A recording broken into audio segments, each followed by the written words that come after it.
Olá, irmãs, a paz do Senhor, tudo bem com vocês?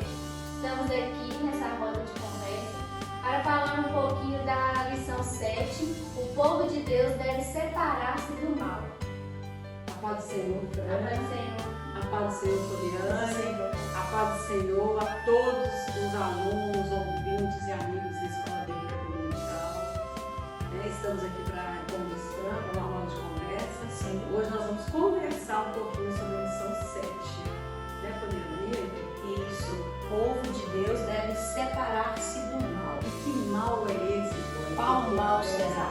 Né? Será pessoas más, como disse Fran, né? O que a lição hoje vai caracterizar como o que o povo deve se desviar-se do mal.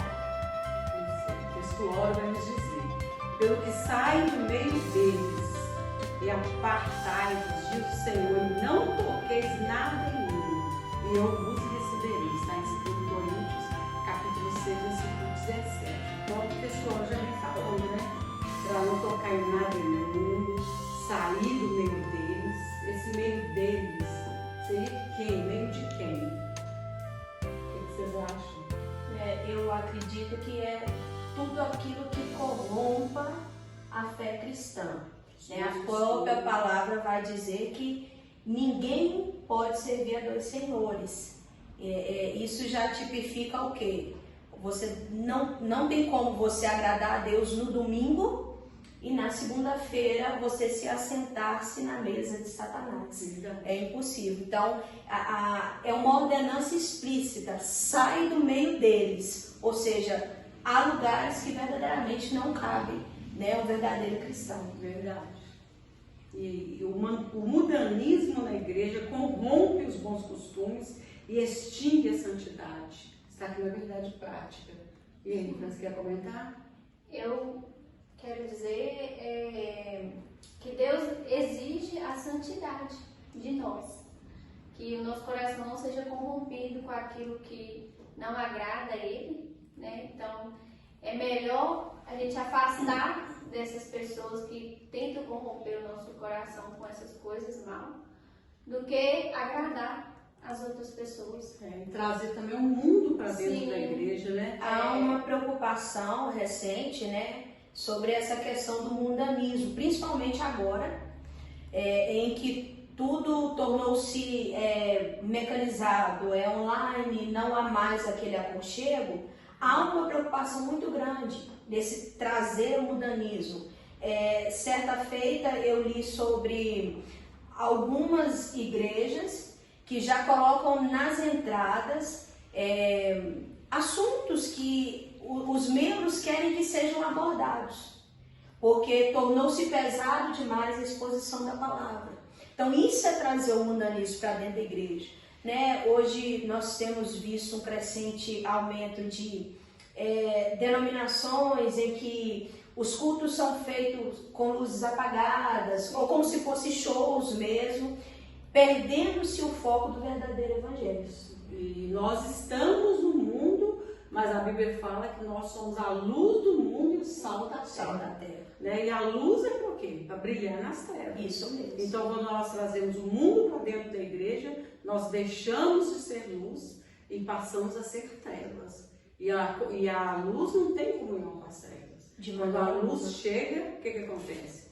As trevas são dissipadas. Que perde a verdadeira essência, né? O que é santo. Verdade. E nessa lição nós vamos falar da identidade do cristão, né? Nós não podemos perder essa identidade nossa. Nós temos uma identidade. Sim. É como se eu fosse para algum lugar, alguém me pedisse meu RG. O RG é meu, o título meu é único. Então nós temos a identidade única. E a nossa identidade é identificar-se com Cristo. Certa vez essa questão de identidade aconteceu com Pedro, né? Em que no meio daquela multidão, nós já comentamos isso certa vez na Escola Bíblica Dominical. No alvoroço daquele momento que se prendia Jesus, as pessoas notaram e apontaram a Pedro como sendo também um dos que andavam com Jesus. E aquela mulher disse: ele é um deles, porque a fala dele denuncia. As vestes dele denunciavam que ele era um dos discípulos de Jesus. Ainda que Pedro não tinha sofrido o encontro ainda, né? Mas ele já tinha características de cristão. E a Bíblia vai nos dizer também que, né, há um trecho que fala assim: e aqueles foram chamados pela primeira vez de cristãos. Né? Então há uma diferença quando nos tornamos de Cristo. E na verdade tem que existir essa diferença. E essa diferença, o que vai nos diferenciar do mundo é essa aparência nossa com Cristo. Sim. Né? Então nós temos que ter a identidade do cristão. Vamos para a nossa introdução? Nossa introdução vai nos dizer que os preparativos que os judeus fizeram para pôr os alicerces da nova forma de vida que eles iniciaram em Jerusalém, depois dos anos no cativeiro de Babilônia. Ali eles viveram espalhados pelo vasto território daquele reino e agora iriam viver uma vida comunitária, conforme os ritos da lei. Eles saíram de um lugar e vieram para o outro para viver o quê? Os ritos da lei. Né? Vamos então para os nossos tópicos então, que nós vamos abordar nessa lição. No ponto 1, nós vamos falar sobre a pessoa ser considerada apta para fazer parte do grupo que iria transferir-se para Jerusalém. Sim.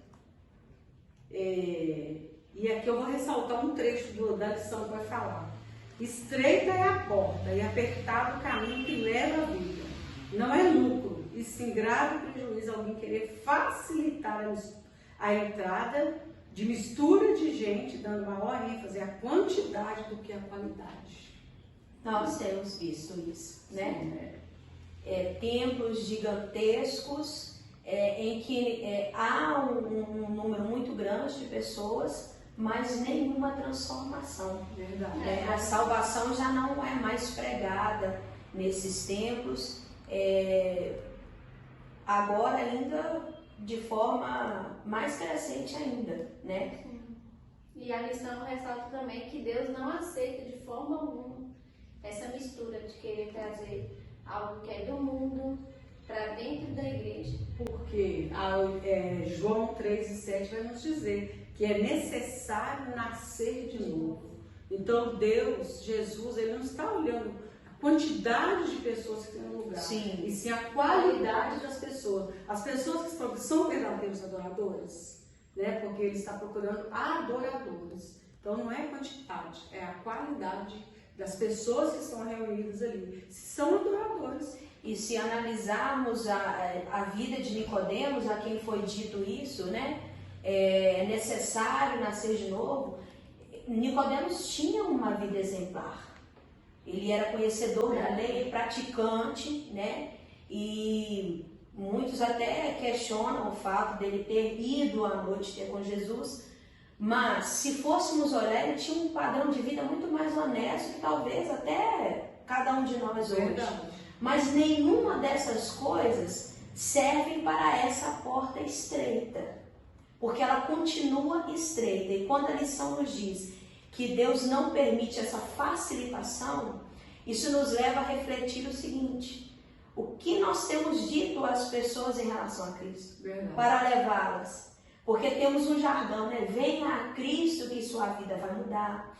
Venha a Cristo que você vai prosperar. E enquanto sabemos que temos que ser reais com essas pessoas, talvez por um tempo você vai sofrer. Isso. Mas a certeza que você tem quando vai a Cristo é da salvação da sua alma. Verdade. É o mais importante. É o mais importante. Porque nós não podemos ter a nossa vida por preciosa. Porque Sim. senão, o que adianta a gente se fazer de conta que está servindo a Deus e depois perder a vida eterna? É verdade. Né? Porque para nós estamos caminhando para a vida eterna. A vida eterna. Né? Então, por isso que fala que é necessário nascer de novo. Aquele que é nascido de novo, ele passa por um processo de transformação. Né? Transformação espiritual. Ele passa a ter uma vida nova. Ele não vai querer mais saber. Não tem mais as velhas práticas, né? As velhas práticas mundanas. Então vamos para o tópico 2. Os judeus não aceitaram a ajuda dos samaritanos. Nesse tópico, nós vamos abordar quem eram os samaritanos, Os samaritanos ofereceram cooperação aos judeus. Os samaritanos procuraram apresentar-se com os judeus. Os samaritanos tornaram-se inimigos dos judeus. Então, meninas, quem eram os samaritanos? Os samaritanos originais eram uma mistura de um povo hebreu com pessoas do norte da Assíria. Eles procuravam ocupar a terra naquele tempo, né? Essa informação a gente encontra no Antigo, se estendeu do Antigo Testamento até o Novo Testamento. Porque houve, né, há relatos de conflitos entre judeus e samaritanos também. Nós vimos explicitamente essa passagem quando Jesus vai ter com aquela mulher samaritana, né? É um exemplo que a gente vê. Os judeus consideravam o samaritano um povo mestiço, Mestiço. né? Mestiço, síncreto.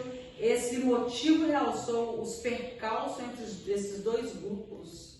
Tinha uma ligação muito forte também com a adoração aos deuses.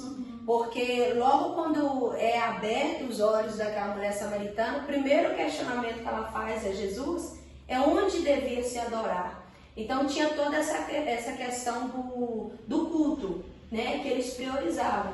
Talvez por causa do paganismo, ou por causa dessa mistura, eles eram considerados, né, um povo que não poderia se misturar com os judeus ali. Pois é, e essa confusão aí fez com que o templo ficasse paralisado por 15 anos. É muito tempo. Muito tempo. Que nos chama a atenção que a intenção deles não era o avanço da construção daquele templo em si, né? Essa lição vai nos dizer que, inclusive, a fala deles era suave. Vai nos dizer aqui, em Esdras 4:2, deixai-nos edificar convosco, planejar e contribuir com as despesas, porque como vós buscaremos a vosso Deus. Se alguém chegar para nós hoje e dizer isso, ficaremos maravilhados, porque parece ser uma boa intenção. Mas a intenção deles era apenas atrasar a construção do templo. É isso mesmo, atrasar. Eles ofereceram ajuda, mas era falsidade. Falsidade. É por isso que no nosso tempo hoje, no nosso meio, nós temos que ter muito cuidado com as pessoas que vêm oferecer ajuda. Será que essas pessoas realmente estão querendo nos ajudar ou estão querendo nos tirar do foco? É verdade. Né? Então temos que ter cuidado que essa lição não sirva de lição para a gente aprender isso. Um alerta mesmo, né? Nem toda ajuda é aquela ajuda que ela vem para contribuir com a sua vida. E eu até fiquei assim pensativa nesses últimos dias em relação a isso, porque temos visto e ouvido falar de programações que carregam o nome de Cristo, fala-se em nome de Deus, mas que no fundo é uma mistura de várias crenças e práticas que não são bíblicas. Então nos leva também a fazer um filtro do que vemos, né? Como estamos agora num período em que tudo é online, você não tem que parar para assistir tudo que vem à sua mão. Verdade. Você tem que fazer uma seleção, como os bereanos faziam, forjar mesmo à luz das Escrituras, porque nem todo movimento, nem todo aquele que se aproxima em nome de Deus tem realmente essa intenção de tratar-se de Deus mesmo. Isso é muito sério. Eu achei importante aqui que na aula que vem tratando da lição, que tanto Zorobabel quanto Neemias, eles recusaram o apoio dos samaritanos. Sim. Quer dizer, eles eram preparados. Quando eles foram para lá, eles já estavam preparados, eram homens de visão. E essa preparação aconteceu 3 meses antes, com um período em que eles se entregaram ao jejum e oração. É a única maneira de nós sabermos identificar aquilo que é de Deus e não é. Verdade. Essa atitude nos faz refletir, meninas, que nem sempre uma grande oportunidade de auxílio poderá realmente nos ajudar. É verdade. Então a gente tem que ter muita visão, permanecer em oração. Oração diz o quê? Ação. Ação. Né? Orar e ter ação. porque nem todas as oportunidades ela vem para contribuir. Sim. Muitas delas são apenas para atrapalhar a obra depositada em nossas mãos. Quantas vezes nós precisamos abrir mão de fazer a obra de Deus por causa de alguma oportunidade que nós pensávamos que ia ser boa para nós? E depois, quando a gente para refletir, a gente chega à conclusão que nós tivemos um livramento. E se é algo que te sobrecarrega, que tira a paz, irmãs, estamos falando aqui, né, não um grupo seleto de mulheres, temos mulheres empreendedoras, temos mulheres que continuam ali no tradicionalismo, isso não é pecado, mas não estamos falando aqui que você não pode cursar uma faculdade, que você não pode trabalhar porque você não vai poder estar ingressada na obra. O nosso alerta aqui é filtrar aquilo que vem até nós, para que não nos tire do caminho, porque às vezes, sem perceber, nós nos desviamos estando dentro da igreja. Verdade. Isso é provado naquela parábola da mulher que ali acende a sua lamparina, a sua luz, para procurar a moeda que ela perdeu. Ela não perdeu na rua, ela perdeu dentro de casa. Então ela estava dentro da sua casa e perdeu. E isso pode acontecer conosco. Verdade. Estando dentro da igreja, estamos perdidos, perdemos a nossa identidade. Sim. E nos tornamos meros religiosos, cumpridores de ritos, e a essência se foi. Então, Cristo nos cobra dizendo o quê? Vocês me buscam com os lábios, mas o coração de vocês está longe.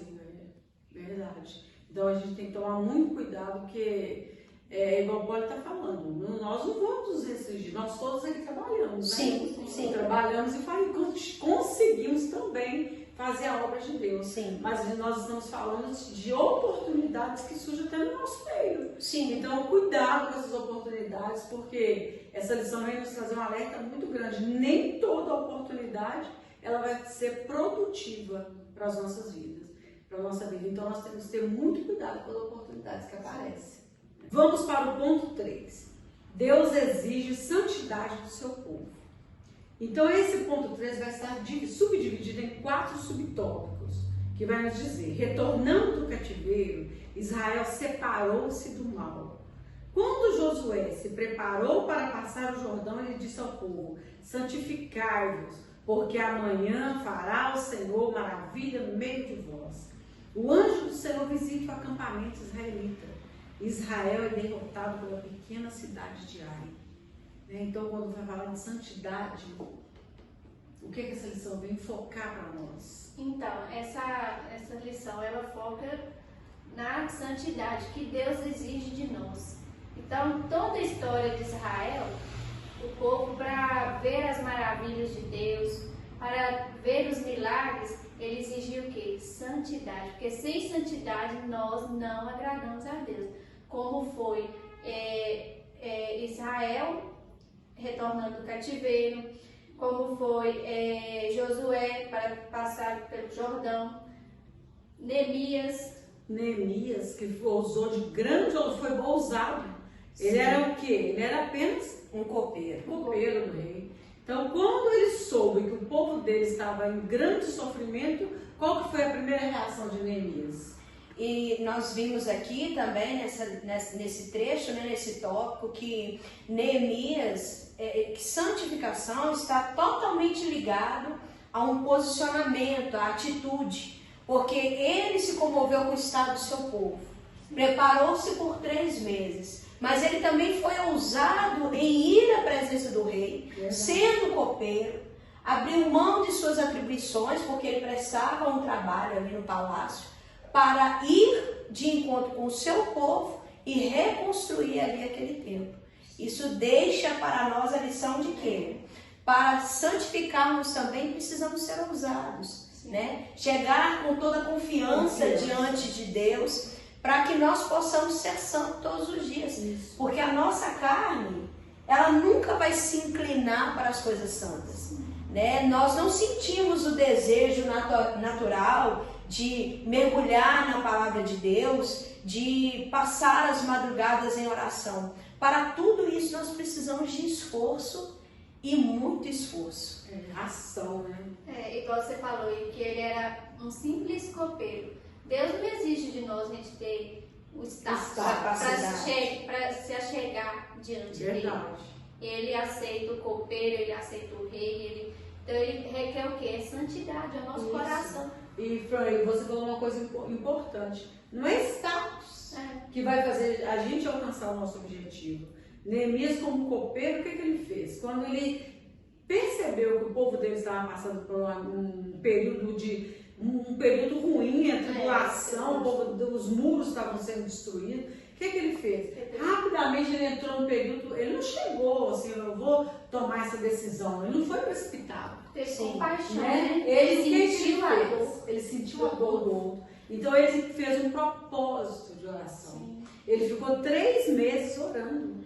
Né? Depois desse período de 3 meses de oração, de jejum. Então quer dizer, se ele fosse precipitado, de repente não passasse por esse período de oração e de jejum, de repente ele nem fosse conseguir. Quando ele chegou na presença do rei, o rei automaticamente já promoveu o governador e falou, vai lá cuidar do seu povo. Né? Então, quando Hebreus 4,16 diz, portanto, acheguemos com toda a confiança ao trono da graça, para que recebamos misericórdia e encontremos o poder que nos socorre no momento da necessidade. Então isso fala de ousadia, né? Ser ousado. E estar preparado também. Talvez, minha irmã que nos ouve agora, você acha que tem que estar preparada. É claro que você tem que dar o melhor a Deus. E talvez você ainda não ingressou em nenhuma atividade na igreja, em nenhuma obra, em nenhuma parte da obra, porque você se considera incapaz. Mas se você buscar de Gênesis e Apocalipse, você verá que Deus usou aqueles a quem ninguém dava. Sim, nada por eles. Pessoas pequenas, olha Noé. Como que Noé fez uma embarcação daquele tamanho? José estava ali trancado, né? Pensa ali em Daniel. Nós olhamos para Daniel como um jovem, mas nós sabemos que ele já era um homem mais velho. Talvez, minha irmã, você acha que por sua muita idade, você já não tem nenhuma utilidade para o reino. Mas o Senhor nos convida hoje a nos posicionarmos para que Ele nos direcione para aquilo que Ele quer que a gente faça. Isso, né? Nós somos importantes no reino. Nós somos comprados para isso, né? Às vezes a gente tem que ter a mesma ousadia de Neemias. Sim. Quantas pessoas estão sofrendo por falta de conhecimento? Verdade. Por falta de conhecimento. Então, às vezes a gente pode salvar um povo, uma nação, porque se a gente abrir o nosso coração, Deus usa. Independente de quem nós somos. Eu sou tímida, eu não sei falar, mas Deus usa. Capacita. Ele quem capacita. Ele que capacita. Quem diria, Neemias, um copeiro, ia chegar diante do rei para ajudar um povo que estava sofrendo. E era o povo dele que estava lá. E nós íamos ter esse amor no nosso coração. Sim, lembrando que tal ousadia, porque Neemias tinha o que era preciso. A ousadia, a disposição e também a convicção de que o povo dele estava sofrendo e precisava. E essa ousadia rendeu-lhe o quê? Se lermos como foi dito na lição passada, ele recebeu todos os suprimentos necessários para a reconstrução. Então não é nada, minha irmã, que você tem, mas é o desejo que você tem de fazer. Porque os recursos Deus pode enviar hoje na sua casa. Você vê que o rei falou que ele vai e deu todo o suprimento para ele fazer o que ele precisava. Então o nosso Deus é o Deus da providência. É o provedor. Talvez ele preocupou-se em preparar por isso que não podemos fazer as coisas de ímpeto. Ousadia é uma coisa, impetuosidade é outra. Eu vou chegar lá e a gente vê como faz. Não, ele orou, recebeu orientação. Acredito que no período que ele orava, o próprio Deus já se manifestou no coração dele. Com certeza. Porque eu sei que eu e você já passamos por situações em que não víamos saída e o próprio Deus se encarregou de onde você menos imaginava, ele fazer algo acontecer. E para finalizar esse tópico, Polly, eu gostaria assim, de ressaltar muito essa parte da lição que fala: quando Josué se preparou para passar o Jordão, ele disse ao povo: santificai-vos, porque amanhã fará o Senhor maravilha no meio de vós. Josué também foi ousado. Muito, chegou diante daquele povo. Ele chegou diante do povo já pedindo o povo para santificar, e ele já tinha certeza que Deus ia fazer um milagre. Certeza. Então, olha para você ver o que aconteceu. Está lá em Josué 5, do versículos 13 ao 15. Josué recebe a visita do anjo. Josué então lhe perguntou: o que diz meu senhor ao seu servo? E a resposta que ele recebeu: descalça o sapato de teus pés, porque o lugar em que estás é santo. Então Deus exige que nós, além de tudo, sejamos o quê? Além da santidade, que nós descalcemos as nossas vaidades, né? Das nossas, do nosso orgulho, do nosso ser. Né? Muitas vezes nós queremos ser, fazer na frente de Deus, né? Descalçar. Então, quando Deus vê essa humildade, esse propósito no nosso coração, a gente pode chegar com confiança perante Ele. E a gente vê aqui condições atreladas.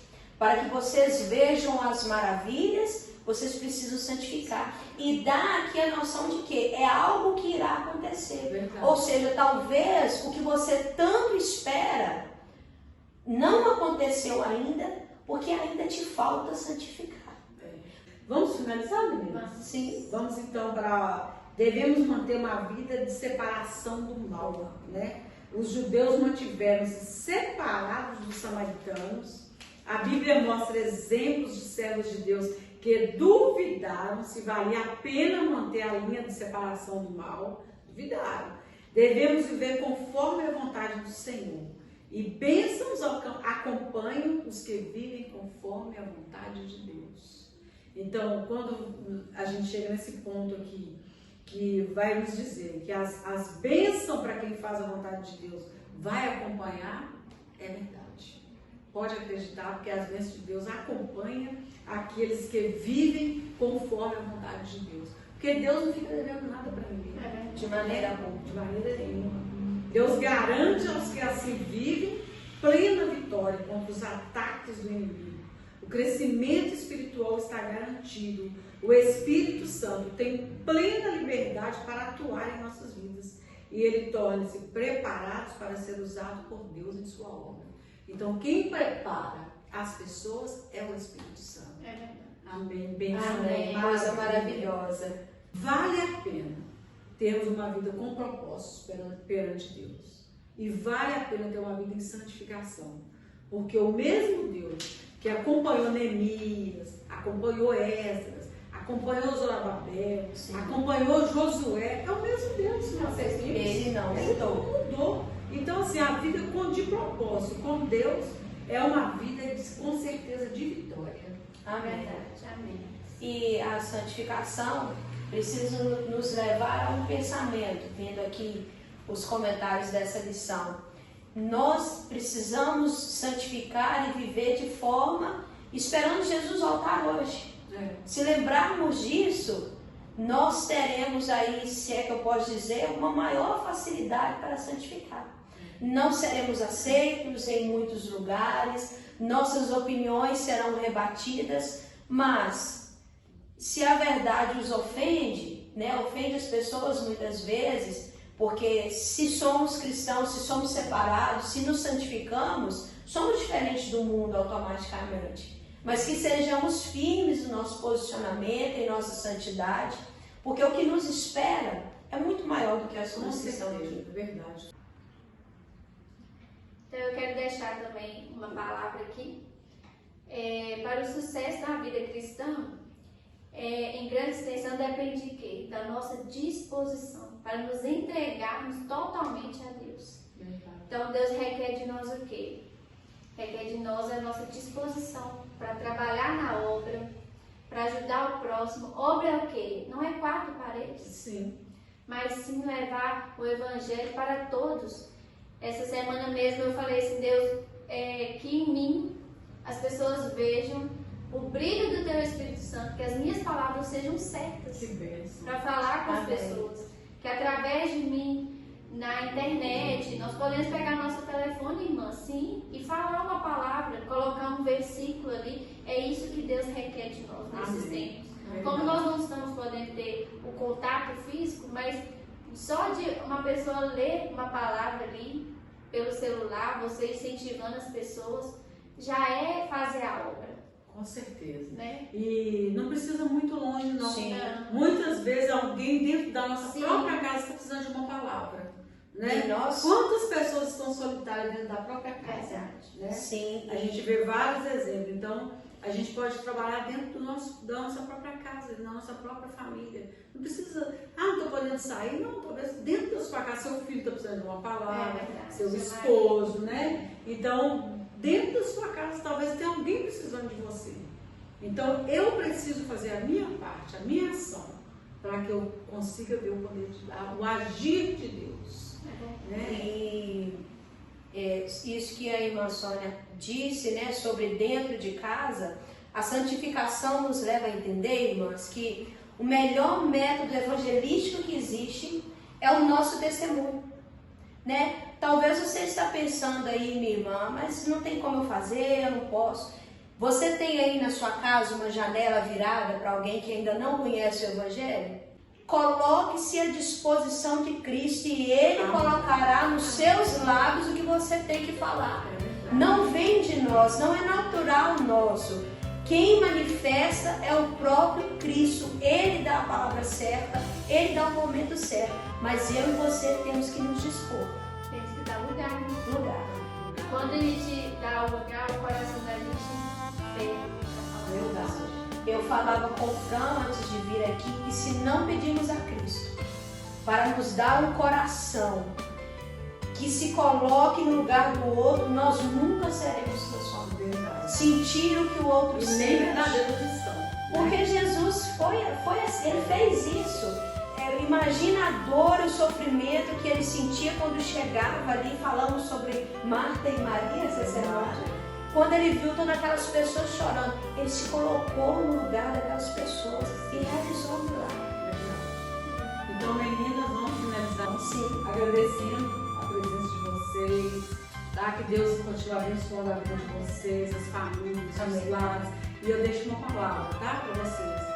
Faça a obra de Deus, que Deus vai fazer a obra na casa de vocês. Amém. Tá? Os nossos sonhos começam a se realizar quando nós nos propomos a fazer a obra de Deus. Tá? Que essa também seja a palavra que eu deixo para cada um de vocês que está nos ouvindo nessa manhã. Deus abençoe a cada lar, a cada família. Sejam abençoados em nome